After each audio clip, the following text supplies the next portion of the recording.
Hey, what's up guys? Ash here and welcome to Advanced Combat Volume 5. Today we are going to go over distance and movement and touch on some common tactics during gameplay, as well as uncommon tactics that even some veteran players may not have heard of yet. In a grid-based, turn-based strategy RPG, distance matters for almost every move you make, both offensively and defensively. The slightest change of distance or movement can affect the outcome of the entire map, as you can see with Elisa here. Bianca's overcharged Twister Arrow here deals bonus damage based on distance, and her knockback from Windhammer actually places her just out of range for Enhanced Schwartz to counterattack her. Elisa then pins her attacks, turning an off turn where Elisa literally takes down two Destrons along with some clowns, all thanks to carefully planned movement, calculated distance, and forcing the AI's strengths like counterattacking and turning it into a weakness for Wildcat Engine to exploit. Absolutely stunning.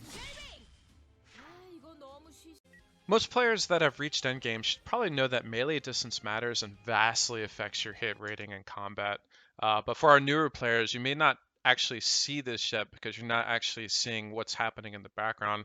As always, I highly recommend that every player scrolls over each, hit chance. If you're having a low hit chance or crit chance, if you're seeing it's too low, or the enemy block rate, if you're seeing like 150 and you just don't understand why. Here we are on 50 violent, and you can see that Albus needs about, I don't know, 10 or so tiles to cover the distance to this mercenary gangster. And notice the distance penalty. Negative 35% hit chance, of course, is massive in this game. And honestly, this can be very easily avoided just by walking up to the units.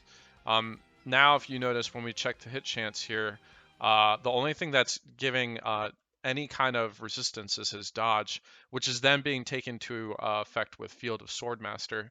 You won't, of course, have Field of Swordmaster or Dazzling Blade from not being in adjacent combat, which is totally different subject, and I think I went over that in Volume 3.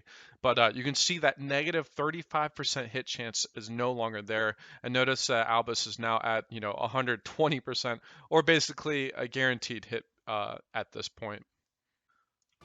While the melee distance rating should not be too surprising, I think players will be interested to know that it also affects healing critical rate. Very interesting. Here we are with Litan and Anne here. Anne is on White Mage, of course, and Litan is at about half health. And if you notice, if we scroll over the critical hit rate, notice there's a negative 20.6% target distance penalty, meaning a negative 20% critical hit rate based on Anne not being close enough. So obviously, if you move closer, you can essentially get rid of this penalty, and it is quite massive because that was only like 4 or 5 tiles. Notice that, Anne went from a 40% critical hit rate up to 61% critical hit rate. Pretty awesome, and although it didn't really affect the outcome of this scenario because Miracle popped, if you're going through the storyline or you're not decked out with endgame gear, this may make all the difference in a real fight.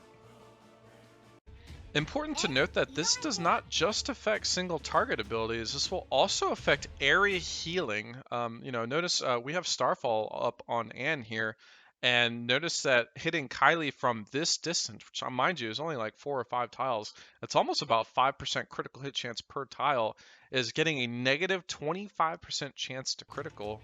If we flip over to Litan here, negative 22% chance to critical. And of course, if we flip to Anne, she will not pay any distance penalty because she's the one that's casting it on herself. So just important stuff to keep in mind that may make the difference in an actual fight.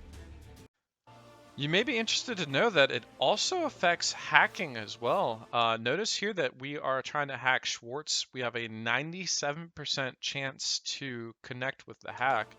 And, as we move Kylie from that distance to about roughly 4 tiles out here, this is going to reduce about 10% or so. And notice that 89% chance to hack now as opposed to before. So obviously, this distance modifier plays into so many things in the game, and it's very important to keep this in mind, especially for hacking Destrons, where quite literally every percentage counts.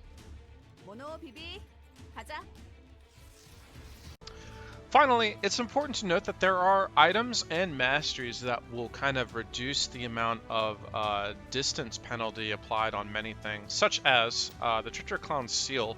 The 10% critical hit chance is honestly not bad, but attacking a target using an attack ability decreases the distance penalty applied on hit chance by 25%. I actually have some footage right here, and it's honestly not that good.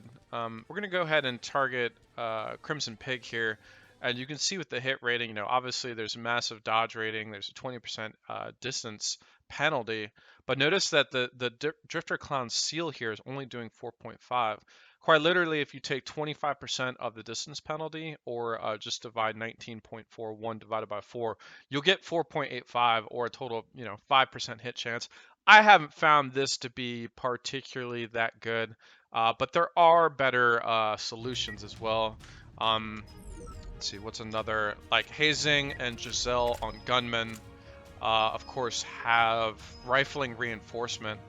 This is actually quite good because generally Hazing and Giselle are usually at pretty far away distance, with the exception of maybe Sweeper kind of, getting closer for that close suppressive fire. But this is a 50%, removal of the distance penalty. I find this very useful on Hazing, less useful on Giselle. She just tends to have much higher accuracy rating as a whole. And then, of course, you can even find it on pets, like on the Timas. Predator in the bush is really good. And you can see starting a turn in bush field nullifies all distance penalty on target hit chance, which is just insanely good, especially if you have high movement. This is just insane, and I do recommend this, especially towards the middle game when you start getting Giselle and you start recruiting pets like Glacier Tima or whomever you want to really take out.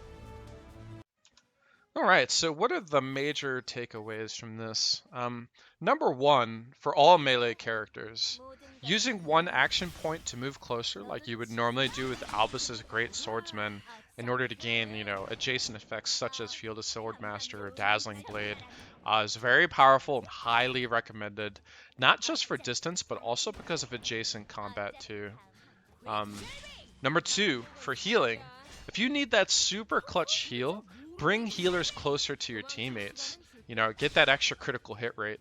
Keep in mind this will obviously affect Anne's White Mage, but also secondary healers like Ray's Healing Mist, or even, like let's say you use Albino Naguri for your healer. Number three, for hacking, if you need something hacked really bad, of course throw on things like Genius, run Hacker Masteries, and things like Administrative Protocol, but also don't forget to close that distance gap. Anyway, guys, I think that's about it for this video. If you enjoyed the video, please like and subscribe, and until next time.